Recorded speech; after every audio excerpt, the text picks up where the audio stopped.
बियो बगजरा गामि लामायाथ' थाबायजाया गथ' गथाय स्कुलाव थांनाय बेफोरबो हनै उसुबिदा जानानै दङ। दा बिनि थाखाय जोङो एसे अननायखौ लुबैदोंमोन।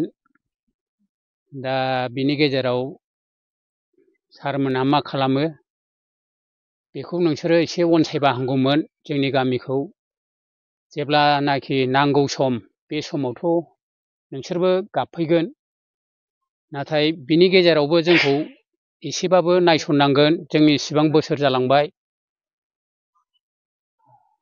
12 बोसोर जालांबाय जोङो बे रायजोआव गामियाव रायजो जानाया।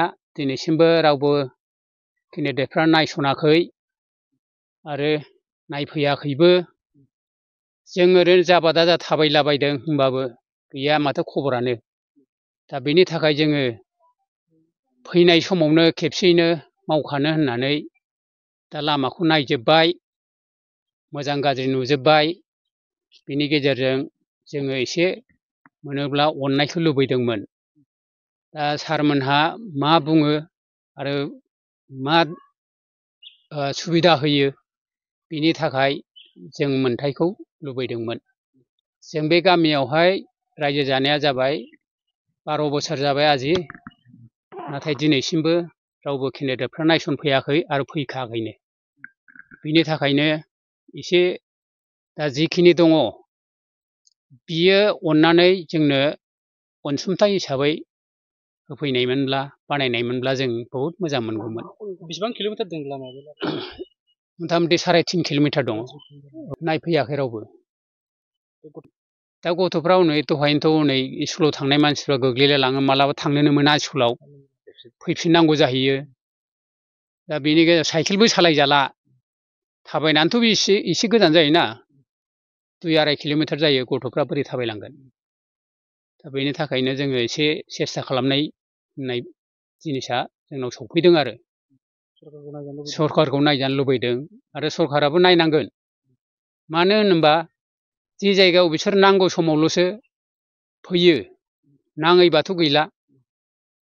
दा जोङो बिनि एडभान्स जेन'बा सिगां माने जों बे खामानिखौ मावजानो लुबैदों आरो इलेक्सननि सिगां।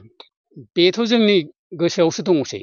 जाय मानसिया जोंनो खामानिखौ मावना होगोन जोंबो बेजोंनो सापर्ट थागोन, सियरखा बियो, खुनु बेले बेजे गैया। बेनो जोंनि लामा गेजेरजोंनो आदिबासिफोरबो दङ, जेन'बा गामि दरसे दं, बिसोरबो गैयाबाबो 15-20 घरसो दं आरो जोंनावनो 22 घर दंखायो।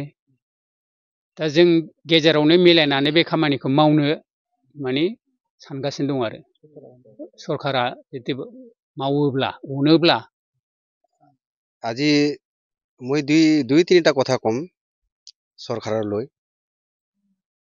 কিহৰ কাৰণে? 1 নম্বৰ হ'ল আমাৰ বগজাৰৰ পৰা যেতিয়া আমাৰ ৰাস্তা সোমায় আমাৰ গাঁৱলৈকে, আৰু আছে আদিবাসী ৰাস্তা আৰু আমাৰ বড়ো ৰাস্তা একেলগে আমাৰ গাঁও এটাই হয়। সেইটো ৰাস্তাত যেনেকুৱা মানুহ খোজ কাঢ়িব নোৱাৰে আৰু চাইকেলো চলাব নোৱাৰে, মানুহ খোজ কাঢ়িবই নোৱাৰে আৰু চাইকেল কেনেকুৱা চলাব? সেইটো কাৰণে আমাৰ যেনেকুৱা অসুবিধা হৈ আছে ইয়াত আমাক কোনেও চোৱা নাই আজিলৈকে। ইমান বছৰ হৈ গ'ল, 12-13 বছৰ হ'ল ধৰক। আমাৰ এতিয়া যিটো চৰকাৰ চলি আছে তেখেতলে আজিলৈকে আমাক বিলাকক এই যে ইমান ভিতৰত আছো আমাক আজিলৈকে অহা নাই, একো চোৱা নাই।